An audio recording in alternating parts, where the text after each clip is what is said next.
Oke, selamat siang semuanya. Kita jumpa lagi di pre-recorded session pekan kelima dari kelas Project Risk and Quality Management dengan judul Risk Response Planning atau perencanaan respon resiko. Sebelumnya mohon maaf apabila banyak kualitas audionya agak kurang baik gitu ya, karena saya sedang menggunakan tools baru ya, tools yang baru saya ketahui sebetulnya gitu ya. Dan sebenarnya aplikasi bawaan dari Windows-nya, dari Windows 10 yang saya baru sadari ternyata bisa saya gunakan untuk screen recording gitu ya. Jadi mohon maaf sebelumnya apabila mungkin nanti di sesi rekaman ini ada suara yang agak kurang enak gitu ya. Mohon maaf sebelumnya. Oke, tanpa buang waktu lagi kita langsung mulai saja di sesi kelima ini ya. Oke. Tujuan pembelajaran dari sesi hari ini adalah diharapkan mahasiswa nanti bisa memahami ITTOs ya, proses. ITTOs itu adalah input, tools, and techniques, outputs dari proses perencanaan respon risiko. Lalu yang kedua, memahami manfaat dari perencanaan respon risiko yang appropriate, yang sesuai, yang sebanding ya gitu ya istilahnya. Dan yang ketiga, nanti kalian juga diharapkan mampu mendiferensiasikan tipe-tipe dari respon risiko itu. Oke, sekedar review saja gitu ya, perencanaan respon risiko itu ada di mana gitu ya, dari ketujuh proses manajemen risiko gitu ya, kalau kita perhitungkan, ya kalau kita anggap analisis itu ada dua proses gitu ya, lebih dari 7 gitu kan, jadi bisa 7 bisa 6 gitu ya. Nah, yang namanya plan risk response atau perencanaan respon risiko itu berada pada planning process group ya. Jadi sebenarnya ini adalah perencanaan respon risiko itu berada pada tahap perencanaan ya, pada fase-fase perencanaan, pada fase-fase organizing ya, pengaturan-pengaturan sebelum melakukan eksekusi, sebelum suatu proyek itu dilaksanakan gitu ya. Berarti ini di tahap planning process group, which I think it is very common sense itulah ya, sebelum kita bertindak gitu ya, semua harus direncanakan dulu gitu. Kalau misalnya kalau sudah berjalan proyeknya gitu ya, perencanaan, kalaupun ada perencanaan, bukan perencanaan yang matang gitu ya, ada yang perencanaan untuk sikap reaktif semuanya. Nah, jadi maka dari itu plan risk response ini berada pada planning process group. Nah, di mana nanti dari hasil perencanaan respon risiko yang dimana ini sebenarnya juga pada dasarnya menggunakan input dan masukan dari hasil analisis risiko yang sebelumnya risiko-risiko yang dianalisis itu adalah risiko-risiko yang teridentifikasi berdasarkan rencana manajemen risikonya, di mana semua hasil perencanaan ini gitu ya, dari 1, 2, 3B dan 4 ini akan digunakan untuk tahap berikutnya baru dieksekusi. Yaitu apa sih yang dieksekusi dari proses manajemen risiko ini ya, implementasi rencana-rencana respon risikonya. Ya, jadi apa yang direncanakan, semua tindakan-tindakan rencana tindak lanjut atau rencana respon risiko yang yang proaktif gitu ya, tentunya gitu ya, yang dilakukan sebelum terjadi resikonya, yaitu dieksekusi di proses implementasi respon risiko yang berada pada proses grup eksekusi. Ini akan kita bahas minggu depan bersamaan dengan proses grup monitoring controlling risiko gitu ya. Kenapa ini kita bahas bersamaan gitu ya? Karena pada dasarnya adalah proses implementasi dan monitoring ini sebenarnya di satu fase yang sama, fase carrying out the work gitu ya, fase pelaksanaan, di mana di fase, kalau kalian ingat lagi, di fase pelaksanaan itu ada dua proses grup ya, jadi bedakan fase dengan proses grup. Proses grup itu ada proses grup eksekusi, di sini executing, di mana executing itu ada implementasi respon risiko ya, dan di monitoring controlling ada fase monitoring and controlling, ini ada monitor risiko di sini. Oke, nah kenapa ini kita akan bahas minggu depan bersamaan? Karena pada dasarnya karena berada dalam fase yang sama, maka proses grup ini berjalan di fase yang hampir bersamaan gitu ya, bersifatnya saling iteratif, saling mengoreksi gitu. Oke, kita masuk ke intinya, yaitu apa sih namanya plan risk response itu. Yang namanya perencanaan respon risiko itu pada dasarnya adalah proses membuat beberapa pilihan-pilihan, ya, opsi. Ya, opsi untuk apa? Ya, untuk merespon risiko. Ya, untuk kalau misalnya risikonya nanti dianalisis setelah analisis itu dinilai berdampak buruk, ya harus dicegah gitu ya. Untuk cara pencegahannya, strategi-strateginya gitu kan. Nah, jangan hanya satu. Ingat di sini ada options ya, ada options di sini, ada kata yang jamak di sini, ada strategis, ada options. Itu artinya apa? Artinya adalah plural di sini ya, plural artinya banyak, ada jamak gitu kan, ada banyak ya. Jadi kesalahan ya, salah satu kesalahan dalam proses manajemen risiko itu kadang-kadang yang paling sering dilakukan itu adalah ketika membuat respon risiko itu hanya merumuskan satu opsi saja gitu ya. Jadi ketika opsi itu ternyata gagal gitu kan, nah ternyata nggak ada rencana lain. Ingat, yang namanya risk response itu ya pada dasarnya bikin plan B ya, plan B, C, D sampai plan Z gitu ya. Jangan kalah sama plankton ya, plankton musuhnya SpongeBob itu sampai bikin plan Z gitu. Oke. Nah, dengan kita mendevelop options yang cukup dan strategis yang cukup gitu kan, nah lalu setelah di-develop kita pilih salah satu. Ya, kita pilih salah satu dari option dan strategi itu ya dengan ya disepakati ya, harus diterima bersama, disepakati bersama oleh seluruh tim anggota proyek gitu kan. Untuk nanti di mana strategi yang dipilih itu untuk mengadres ya, untuk mengatasi risiko-risiko project yang overall atau secara individual ya, yang muncul di level aktivitas ataupun nanti bisa berdampak besar ke seluruh projectnya. Nah, manfaat utama dari proses ini adalah menemukan ya, identify cara-cara yang appropriate ya. Cara-cara appropriate itu apa sih artinya? Yang dalam artian itu sebentar ya, dalam artian tidak berlebihan ya, tidak overreact gitu, tidak overreact dan tidak underplay ya. Tidak underplay maksudnya tidak meremehkan gitu ya, tidak lebay atau tidak meremehkan ya. Apabila sebuah resiko diremehkan ya, maka nanti ketika ditindak lanjut tidak akan menyelesaikan masalahnya. Masalahnya malah akan terus dan malah bisa jadi yang terburuk adalah makin besar.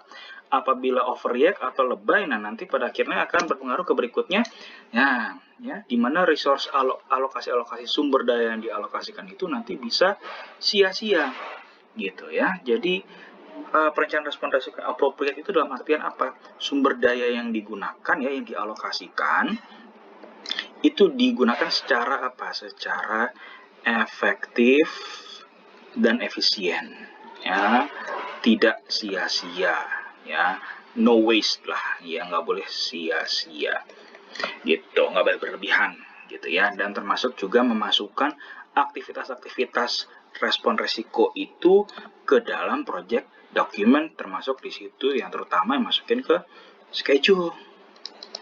Nah, oke ya, salah satunya schedule gitu ya. Aktivitas itu juga bisa masuk ke aktivitas project management yang lain gitu kan, cuman terutama dimasukin ke schedule karena setiap aktivitas itu harus diatur pengaturan waktunya harus sesuai, harus exact, harus tepat. Nah, apa saja yang kita gunakan gitu ya dalam plan risk response ini gitu ya. Oke. Jadi yang pertama adalah risk management plan. Ini kalian bisa ingat lagi. Risk management plan ini sudah kita bahas di pertemuan-pertemuan selanjutnya. Jadi silakan kalian review kembali video-video saya, kuliah-kuliah saya ya. Nah, cost based ini ada acuan biaya yang menetapkan anggaran cadangan kontingensi gitu kan, apabila nanti biasanya ini kalau pendekatannya itu biasanya kalau top down ya. Jadi sudah dipatok dari atas gitu. Oke, biaya kontingensi adalah sebesar 5%.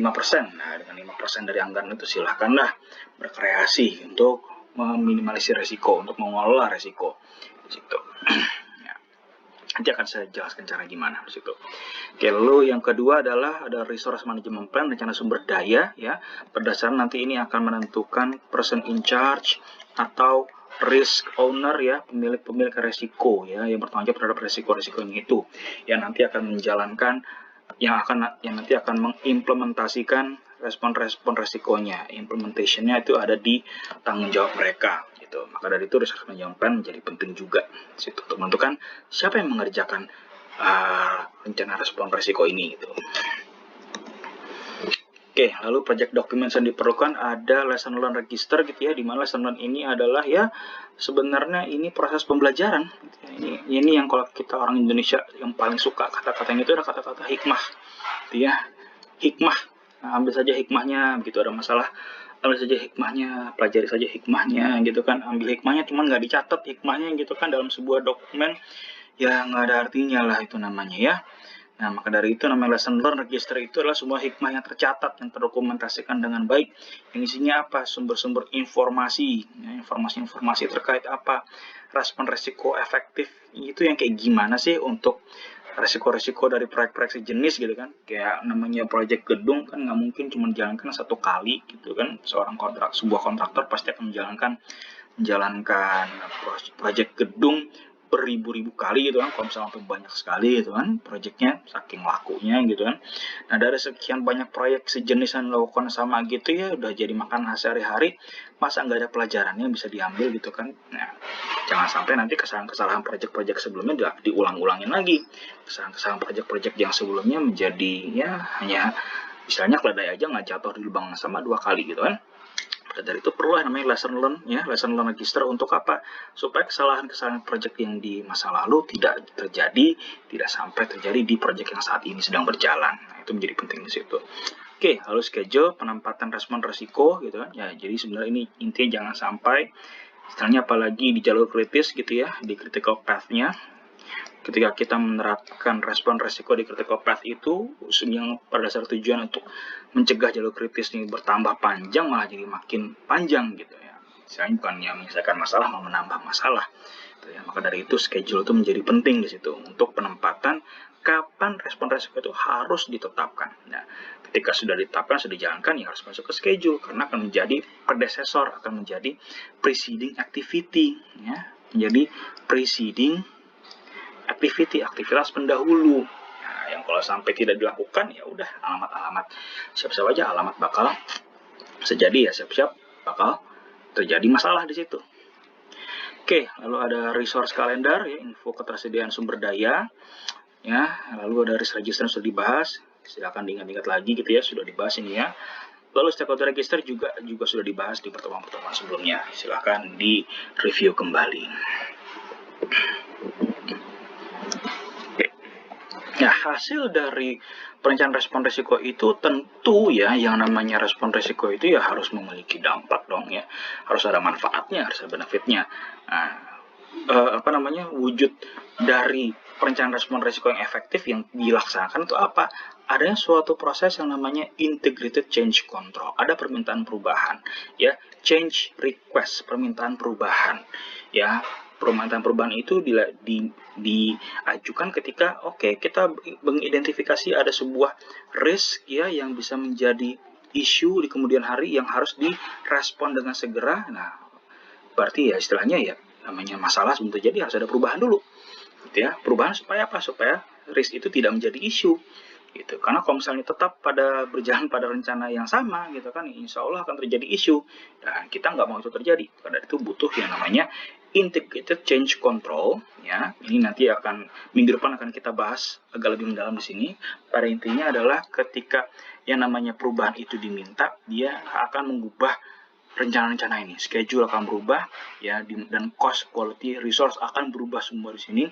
Maka dari itu ketika perubahan diminta harus ada permintaan perubahan yang terkendali ya, yang terintegrasi dan terkendali.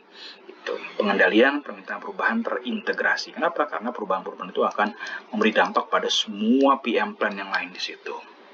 Oke, termasuk juga namanya permintaan perubahan itu akan mengupdate, mengubah dokumen-dokumen project. Kayak project schedule pasti akan berubah, entah itu makin panjang atau makin pendek pasti akan berubah. Organisasi tim juga akan berubah, mungkin ada yang dipindahkan atau ada yang dipecat, ada yang dia anggota baru. Nah, itu bisa berubah di situ. Risk register terutama ini pasti akan diupdate, risk report juga akan diupdate di situ.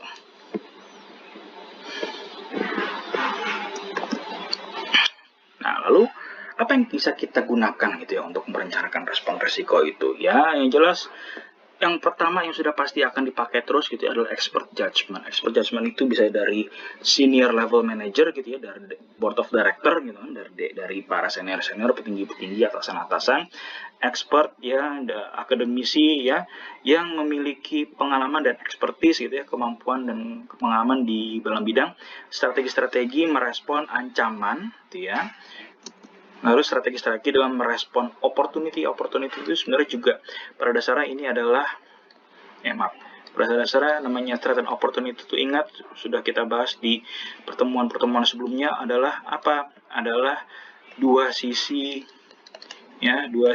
mata uang, dua sisi koin ya yang sama gitu. Dua sisi koin dari uncertainties gitu yang namanya uncertainties. Ya, ini bisa berdampak positif yaitu jadi opportunity, kalau berdampak negatif yaitu sebenarnya risk atau threat gitu lah ya. Gitu. Oke. Nah, pada dasarnya kedua hal ini mau dampak positif atau negatif ya pada dasarnya dua-dua ini adalah belum terjadi ya. Dua ini belum terjadi gitu, masih kemungkinan baru terjadi gitu ya. Oke. Nah, lalu yang ketiga ada strategi kontingensi respon strategis atau strategi respon kontingensi. Nah, ini adalah sebenarnya strategi apa? Strategi yang reaktif ya. Gitu. Yang reaktif apa? Berarti yang untuk masalah-masalah yang sudah terjadi. Ya, risiko-risiko yang sudah membesar menjadi masalah.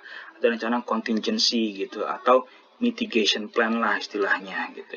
Istilahnya mitigation plan gitu. Atau saya sebenarnya kurang suka istilah mitigation plan karena mitigasi itu sebenarnya juga bisa menjadi respon yang ini juga ya, bisa menjadi respon yang proaktif sebenarnya gitu ya. Oke, saya mau koreksi ini, mungkin jangan pakai mitigation plan istilahnya ya. Tapi apa sebenarnya lebih tepat itu adalah damage control plan ya, damage control ya, rencana tindakan pengendalian dampak tindakan kerusakan gitu ya, damage control plan, atau bisa juga jadi fallback plan ya, rencana mundurnya seperti apa di situ. Oke.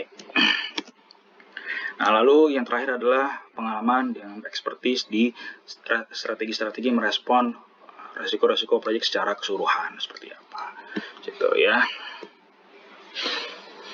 Nah, oke. Lalu selain tadi expert judgment juga bisa menggunakan decision tree analysis ya, ini sudah kita pelajari minggu lalu ya.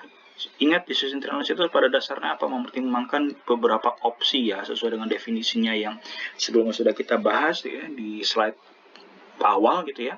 Yang namanya decision tree itu apa? Mempertimbangkan options ya. Opsi mana yang resikonya lebih bisa kita tolerir gitu kan? Options apa yang resikonya lebih rendah atau bisa kita tolerir gitu. Ya, ini sudah kita bahas di risiko kuantitatif minggu lalu ya. Nah, lalu ada benefit cost ratio ya, lagi-lagi.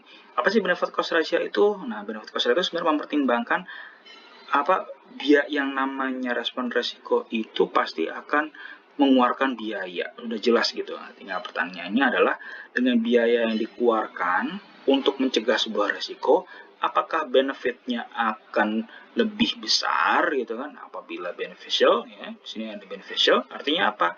Benefitnya artinya istilahnya benefit itu biasanya apa sih? Cost of atau value of averted risk ya. Averted risk, nilai dari resiko-resiko yang berhasil dihindari gitu ya. Bisa berupa apa? Bisa berupa averted ya, dampak-dampak yang berhasil dihindari gitu, averted impacts gitu ya. Impacts yang dampak-dampak negatif yang tadinya mungkin bisa menimbulkan kerugian misalnya sebesar 10 juta gitu kan. Nah, cuma karena berhasil dihindari ya, 10 juta itu jadi tidak terjadi, jadi ya menjadi penghematan gitu istilahnya. Nah, untuk menghasilkan benefit atau penghematan atau averted risk cost itu butuh biaya berapa? Gitu. Untuk misalnya untuk mencegah kerugian sebesar 10 juta kalau diperlukan biaya 20 juta, ya kan? Apakah itu bisa dikatakan beneficial? Ya enggak, itu masuk waste of money. Itu ya kalau bisa ya Gimana untuk mencegah kerugian 10 juta tadi itu ya, 10 juta itu dengan biaya seminimal mungkin, ya mungkin dengan hanya mengeluarkan uang 2 juta gitu kan. Nah, untuk mencegah kerugian 10 juta ya itu kan lebih baik gitu. Itulah yang namanya beneficial di situ.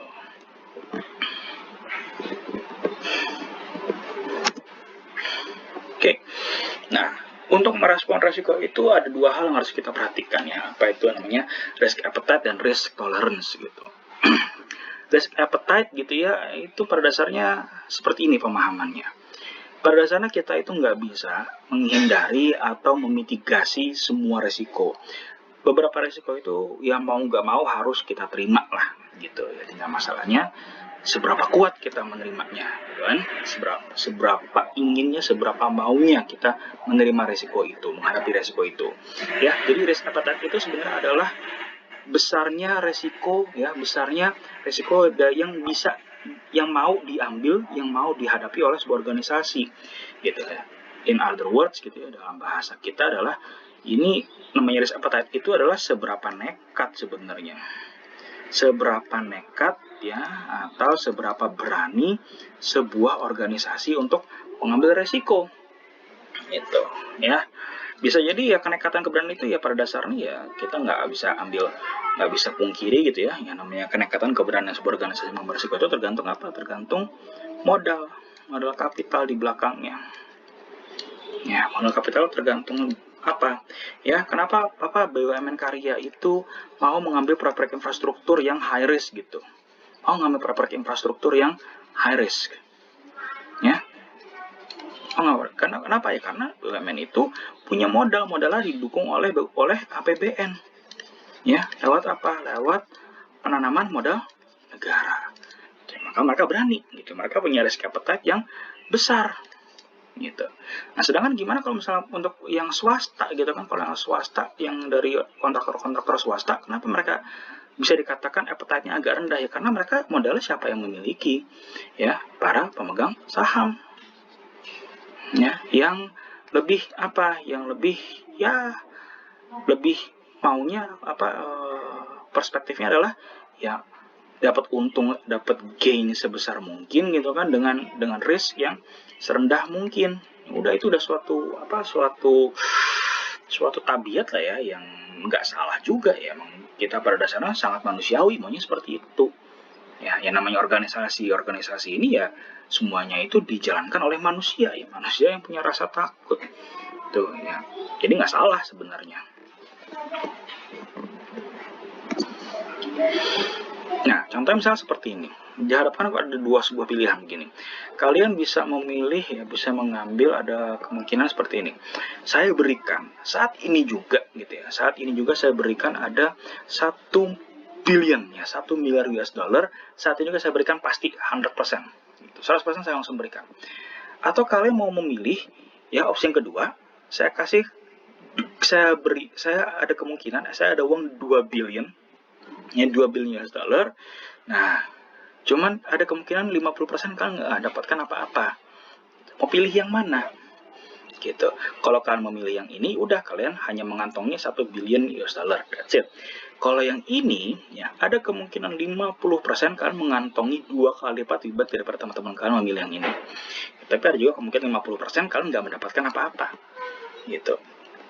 Bagi kalian yang memilih ini, ya kalian artinya apa? Sudah kehilangan kesempatan untuk mendapatkan tambahan 1 billion gitu ya. Nah, jadi ada yang istilahnya apa? Ada kehilangan apa kalau yang pilih yang ini? Ada opportunity cost ya, ada opportunity cost opportunity. Itu apa? Ya biaya yang dikeluarkan karena kehilangan kesempatan. Gitu ya, ini ada kesempatan mendapatkan 2 billion tapi nggak diambil gitu. Nah, kalau yang mendapatkan ini ya ketika ternyata nggak dapat apa-apa ya udah amblas aja 2 billion itu nggak dapat 2 billion. Nah, lalu bagaimana kita mempertimbangkannya? Pilih yang mana yang benar Pak sebenarnya gitu kan? Ini sering jadi pertanyaan nih, pilih yang mana yang benar? Kalau misalnya kita katakan mana yang benar ya, mana yang benar? dalam konteks manajemen resiko gitu ya, sebenarnya nggak ada yang benar, nggak ada yang salah sebenarnya. Yang ada adalah apa adanya konsekuensi. Yang konsekuensi itu sebenarnya bisa dihitung ya dengan yang satu perhitungan matematis lah ya, yang namanya expected monetary value gitu ya. Kita hitung aja expected monetary value-nya. Berapa expected monetary value dari ini? Ada peluang 100%, ya udah 100% peluangnya, atau 1 lah, dikalikan dampaknya berapa? 1 billion. Berarti EMV-nya adalah 1 billion. EMV di sini berapa? Di sini ada peluangnya berapa? 50%. Oke, 0,5. Ya, dikali 2 billion. Berapa jadi EMV-nya? 1 billion. Kedua opsi ini sama-sama punya 2 billion, sama EMV-nya. Gitu. Ya, dua-duanya memiliki expected monetary value yang sama. Tapi itu kan hanya angka matematis. Gitu. Angka matematis ini sebenarnya akan sangat membantu ketika mengambil keputusan, decision making. Ya, in decision making nggak ada yang benar, adanya keputusan yang memiliki impact, memiliki dampak. Kalau memilih yang ini ya udah dampaknya apa? Dapat 1 billion, kehilangan 1 billion. Karena memilih yang ini dampaknya bisa 2, bisa dapat 2 billion atau kehilangan 2 billion.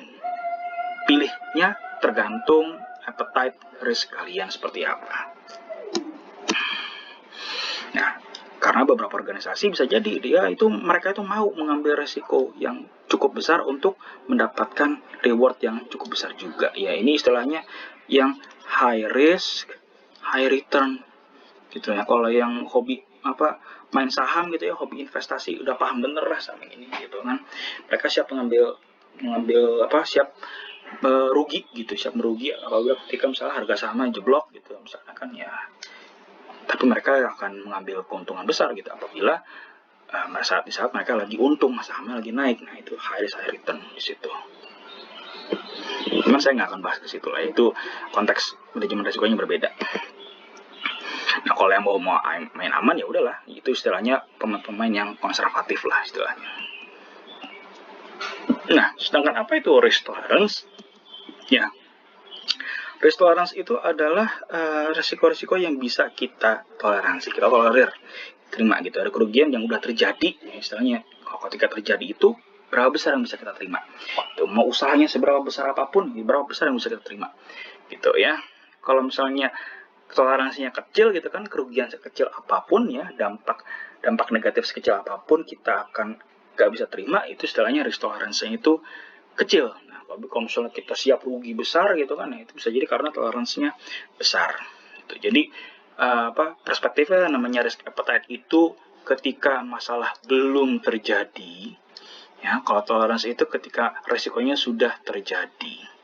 Gitu ya, membedakannya itu saja sebenarnya. Gitu. Kalau kita bicara risk appetite itu perspektif sebuah organisasi ketika menghadapi masalah yang belum terjadi, gitu kan? Nah, mereka tetap mau ambil apa enggak. Kalau misalnya risk tolerance itu ketika masalah sudah terjadi, mereka siap atau enggak gitu. Ya. Jadi maka dari itu yang namanya risk tolerance itu biasanya ada didefinisikan oleh range, percentage atau nilai yang sudah quantified lah gitu. Kayak misalnya dalam perencanaan schedule gitu kan, oke, kita bisa mentolerir kalau misalnya schedule itu meleset plus minus kurang lebih 2 minggu gitu. Atau kita bisa kita masih oke kalau terjadi pembengkakan biaya sebesar kurang lebih 3% gitu, kita masih oke. Nah, itu salah satu contohnya. Nah, lalu respon-respon risiko apa ya? Ada apa saja bentuk-bentuknya gitu ya. Nah, oke. Sebelum saya buka gitu ya, ini saya harus ajari cara bacanya. Yang namanya risk di sini ya, just for convenience gitu ya, untuk slide ini gitu ya. Yang namanya risk ini atau bisa kita katakan threat, ancaman, ini yang berdampak buruk gitu ya. Jadi nanti ketika sudah dibacakan gitu ya, nanti kalian cara baca seperti itu. Kalau misalnya opportunities ini yang ketidakpastian ya, uncertainties yang berdampak positif, yang menguntungkan bagi organisasi. Nah, yang pertama adalah respon yang pertama yaitu escalate. Ketika risk atau opportunities itu ya, baik itu risiko atau opportunities itu berada di luar lingkup project gitu, berada di luar project scope. Oke, contohnya apa misalnya? Gitu, ini contoh yang sudah pasti sering terjadi gitu ya. Apa misalnya? Ya, misalnya land acquisition Ya, ini contohnya land acquisition nih.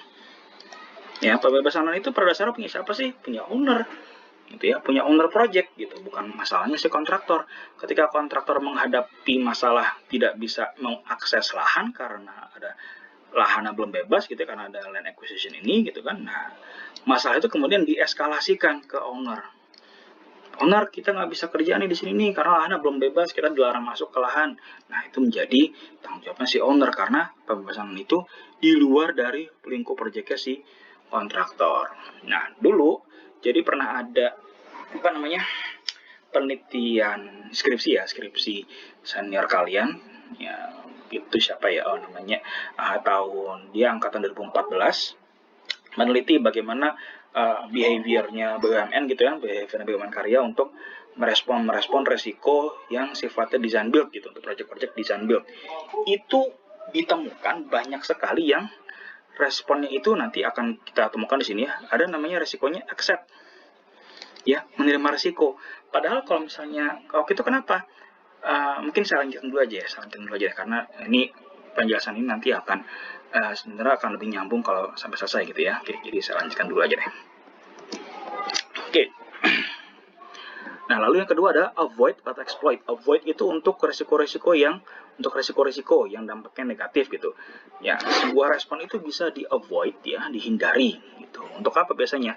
High priority risk ya, resiko-resiko yang high priority dalam artian peluangnya besar atau dampaknya besar gitu kan, dan atau dampaknya besar gitu. Peluang-peluang yang dikatakan cukup besar gitu ya. Bisa di high priority risk itu dapat direspon dengan apa? Dengan menghindari ya.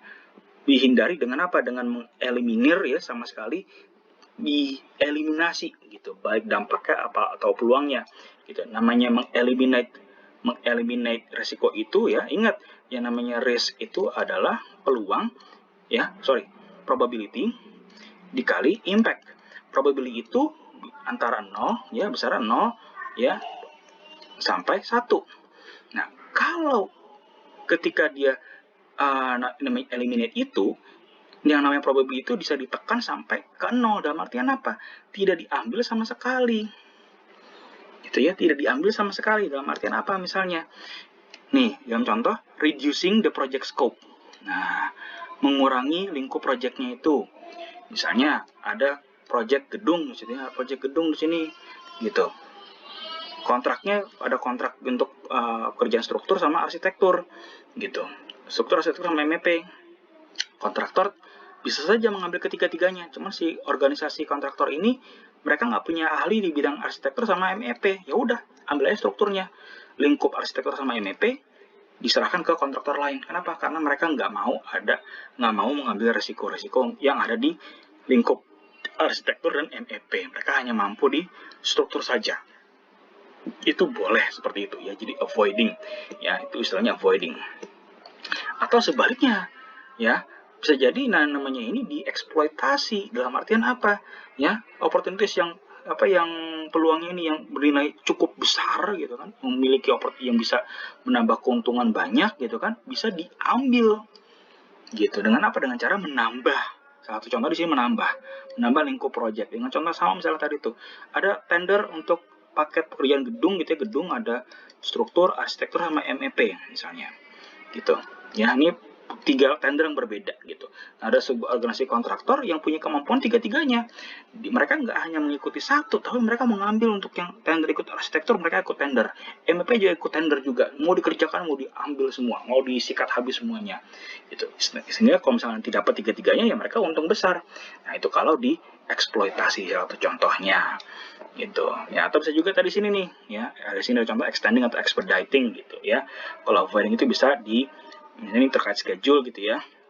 Schedule ini bisa diperpanjang ya, memperpanjang sebuah durasi atau justru dipersingkat sebuah durasinya gitu. Bisa jadi misalnya ada sebuah project gitu kan, sebuah aktivitas gitu kan, kayaknya nih resikonya tinggi nih gitu, bisa oke lah kita agak extend lah gitu supaya selesainya lebih lama gitu, lebih hati-hati mengerjakannya, atau mungkin dipercepat gitu karena untuk menghemat biaya sewa alatnya misalnya, seperti itu. Oke, nah lalu yang ketiga ada resikonya itu bisa ditransfer atau opportunitiesnya bisa di-share, bisa berbagi. Ya, ini artinya apa? Transfer atau share ini adalah memindahkan sebagian sebagian ownership of the risk of opportunities gitu. Berbagi sebagian dari resiko dan opportunities itu ke pihak ketiga gitu. Jadi ketika resiko atau opportunities ini terjadi gitu kan, pihak ketiga ini nanti yang akan menanggung, bisa menanggung resikonya atau mendapatkan benefitnya gitu ya. Contohnya kayak subcontracting gitu. Kalau misalnya untuk resiko biasanya ada subcon gitu kan, istilah subcontracting, atau pakai asuransi dan bonds gitu. Nah, kalau misalnya sharing ini ya joint operation, joint ventures gitu ya. Kayak contohnya beberapa project-project gitu kan, apalagi design build gitu, ada banyak joint operations, joint ventures gitu, antara kontraktor pelaksana sama konsultan struktur, konsultan desainer gitu. Mereka supaya bisa berbagi untung di situ ya, berbagi pendapatan gitu, untuk mendapatkan salah satu project-project yang design build di situ. Nah, lalu ada mitigate atau enhance gitu ya, dimana yang namanya mitigasi atau enhance gitu, itu sebenarnya adalah mengurangi kalau misalnya untuk resiko-resiko yang berdampak negatif, itu mengurangi impact dan atau probability-nya. Ingat, lagi-lagi yang namanya risk itu adalah peluang dikali dampak gitu, probability dikali dampaknya, impact lah gitu ya. Kita untuk mitigasi itu bisa ini dikurangin atau dua-duanya dikurangin, baik dampak atau peluangnya. Kayak misalnya apa? Resiko keruntuhan tanah gitu misalnya kan, nih misalnya ada galian di sini gitu kan. Nah, galian itu bisa punya pilihan apa, bisa dipasang di sini ada sheet pile di situ. Ya, pasang sheet pile di sini supaya nggak runtuh gitu. Kalau misalnya mitigasi, ketika sudah dipasang sheet pile ini, masih ada kemungkinan bisa runtuh. Kemungkinan runtuh masih bisa, cuman sudah diperkecil. Tuh. Ya, kalaupun masih terjadi keruntuhannya masih bisa lebih dikendalikan gitu ya, masih bisa diperbaiki sedikit dan dampaknya nggak begitu besar. Itulah namanya mitigasi resiko, dengan tadi misalnya menambahkan untuk galian, misalnya menambahkan sheet pile di sini gitu, ada sheet pile di sini, bisa seperti itu. Oke. Nah, jadi namanya mitigasi tadi mengurangi dampak dan atau kemungkinan sebuah resiko ya, dengan tindakan-tindakan preventif ya, pencegahan. Sedangkan kalau untuk opportunity ya istilahnya enhance, meningkatkan dampak dan atau peluangnya sebuah kesempatan dengan cara tindakan-tindakan yang proaktif gitu ya, untuk bisa diambil kesempatannya. Kayak tadi contohnya mengeksploitasi ini tuh, ikut tender semuanya gitu ya, kemungkinan dapat kemungkinan enggak gitu kan. Kalau misalnya enggak ikut kan berarti kan kemungkinan terdapat untungnya makin kecil gitu. Nah, lalu yang terakhir adalah acceptance, penerimaan gitu ya. Accept saja gitu ya, baik untuk risk atau opportunities sama dulunya penerimaan. Nah, ya, jadi ini yang namanya acceptance itu adalah mengakui adanya mereka. Kita tahu ada mereka gitu ya, kita tahu namanya ketidakpastian ini ada gitu ya. Nah, cuman nggak ada tindakan yang diambil gitu, jadi udah didiemin aja gitu kan. Ini biasanya untuk resiko-resiko yang low priority, yang artinya sudah kecil resikonya, dampaknya atau peluangnya gitu ya. Active acceptance tadi ya, ada menyediakan cadangan gitu ya, kayak tadi kayak kita siap mentolerir gitu berapa kemungkinannya gitu kan, kemungkinan kelebihan biaya 3%. Nah, itu berarti kan kita sudah acceptance gitu kan. Kalau misalnya masih 2% kelebihannya masih diterima. Atau pasif, yang tidak berbuat apa-apa. Nah, tadi ya sambungan dari yang eskalasi ini tadi ya. Jadi waktu itu penelitian Sanderkan itu, mereka waktu itu hanya menggunakan PMBOK yang edisi ke-5, di mana responnya itu yang eskalasi nggak ada gitu ya. Jadi ini respon resikonya ini berdasarkan PMBOK edisi 6 gitu. Nah, waktu itu penelitiannya itu tahun 2018 itu PMBOK 6 udah ada belum ya gitu ya? Harusnya sih udah ada ya, cuman waktu itu skripsinya masih menggunakan PMBOK edisi ke-5. Jadi eskalasi belum ada. Gitu, jadi cuma 4 ya, avoid, transfer, accept, sama enhance gitu kan. Nah, BUMN karya banyak yang pada dasarnya itu responnya itu ya, behavior mereka itu, kalau BUMN karya ya, untuk proyek-proyek design build gitu ya, itu banyak mereka itu yang acceptance gitu. Padahal kalau misalnya kita lihat lagi gitu ya, apakah betul mereka hanya menerima? Menurut saya bahkan untuk resiko-resiko yang besar gitu ya, high risk untuk yang resiko-resiko yang high priority gitu kan, kok aneh mereka masih mau menerima aja gitu, kayak mereka siap nanggung kerugian. Mungkin salah satu faktor adalah tadi, betul mereka punya modal yang besar gitu, jadi mereka bisa menerima aja gitu, mereka bisa menerima kerugian besar gitu. Atau yang kedua, jangan-jangan itu bukan acceptance tapi eskalasi gitu. Mereka bisa pilihannya eskalasi aja, dieskalasikanlah ke owner gitu kan, ke owner dieskalasi, atau dieskalasikan ke board of director si BUMN karyanya gitu. Ya udahlah, serahkan aja ke home office lah gitu, ke home base, serahkan aja ke kantor pusatnya gitu. Nah, itu bisa jadi seperti itu. Jadi nama eskalasi itu bisa bisa diserahkan ke owner atau ke board of director dari si organisasinya sendiri di situ. Nah, outputnya apa ya? Jadi pada dasarnya setelah kita merencanakan respon risiko itu ya harus ada namanya change request gitu ya, harus ada permintaan perubahan untuk tindakan korektif, preventif ya. Tindakan korektif itu apa ya? Tindakan untuk mengoreksi gitu, untuk membenarkan, meluruskan kembali, atau tindakan preventif ya, atau defect repair dan updates. Ini nanti akan kita bahas lebih panjang lebar di minggu depan ya. Jadi nanti silakan dibaca dulu aja, karena kita akan lebih dalam ke situ. Nah, oke, ini ada satu konsep yang harus dipahami juga ketika merencanakan respon risiko. Ada namanya risiko residual, ya, residual risk, risiko residu, dan risiko secondary, risiko sekunder. Apakah ini? Ya, residual risk atau risiko sisa gitu ya, itu risiko yang akan ada setelah respon risiko diterapkan gitu ya. Ingat, yang namanya respon risiko itu, walaupun tadi ya ada yang avoid atau escalate gitu kan, yang benar katanya mengeliminir, menolkan peluang gitu dengan menghindari sama sekali gitu kan, tetap saja pada dasarnya itu masih ada peluangnya gitu ya. Mungkin yang nggak 0 gitu ya, tapi 0,000 sekian gitu. Kayak contohnya apa misalnya contohnya seperti ini. Misalnya kita tadi contohnya, saya ambil contoh tadi itu kayak tadi gitu ya, ada tender gitu ya, tender proyek gedung. Saya ambil contoh yang sama lagi untuk proyek struktur, arsitektur, sama MEP gitu.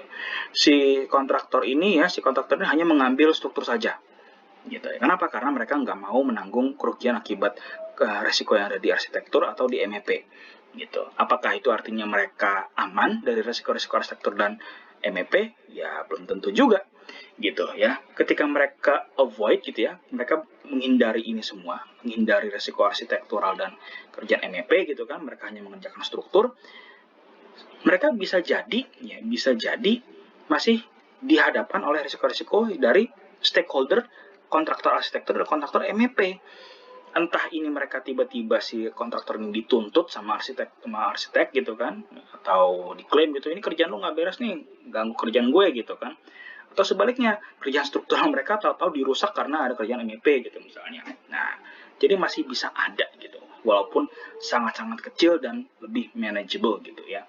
Jadi resiko sisa ini ya pada dasarnya ya emang harus lebih kecil gitu kan. Biasanya emang lebih kecil baik peluang atau dampaknya gitu. Ya. Nah, jadi karena ini namanya resiko itu harus lebih kecil gitu kan, dampak atau resikonya, maka biasanya itu tidak selalu perlu direspon. Biasanya cukup di-accept aja gitu ya, sudah dalam tingkat yang acceptable range lah, yang sudah bisa ditolerir gitu, bisa di-accept atau ditolerate lah istilahnya gitu. Jadi residual risk ini pasti akan selalu ada gitu kan. Nah, cuma tinggal seberapa besar kita bisa menerima atau mentolerir itu. Nah, jadi ketika direspon gitu kan, ketika perlu direspon ya biasanya responnya itu ya berupa apa? Ya berupa rencana tindak lanjut atau rencana kontingensi yang reaktif lah gitu, yang biasanya korektif aja lah, cukup tindakan-tindakan yang korektif gitu.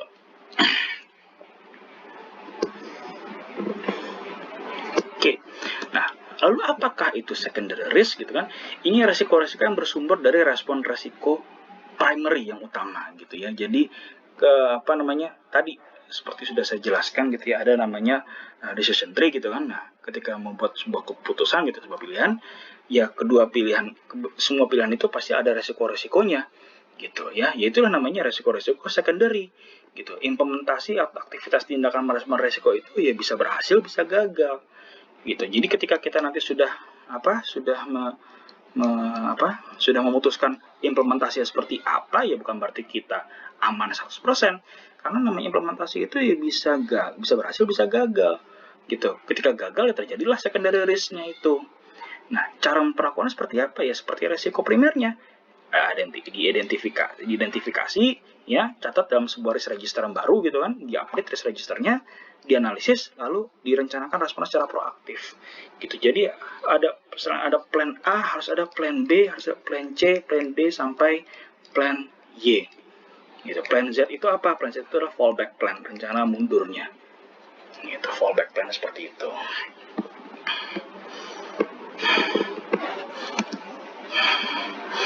Nah, lalu bagaimana cara kita menghitung biaya kontingensi gitu kan, biaya cadangan gitu ya. Ini saya ambil contoh misalnya seperti ini.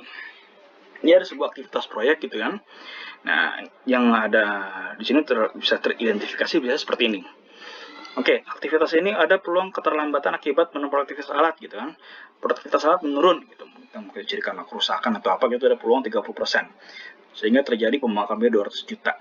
Lalu ada risiko yang kedua, terjadi defect gitu ya, tidak lolos inspeksi, defect gitu kan, harus ada biaya perbaikan gitu, biaya perbaikan nambah sebesar 500 juta gitu. Lalu ada kemungkinan juga peluang ya, ada peluang lebih cepat 20% gitu, bisa menghemat biaya alat sebesar 240 juta. Nah, sekarang kita lihat di sini ya. Lalu gimana perhitungan biayanya? Perhitungan biaya kontingensi gimana? Nah, sama ketika menghitung biaya kontingensi dalam AHS-nya ya, lihat lagi nih ya, ini apa 3% ini apa?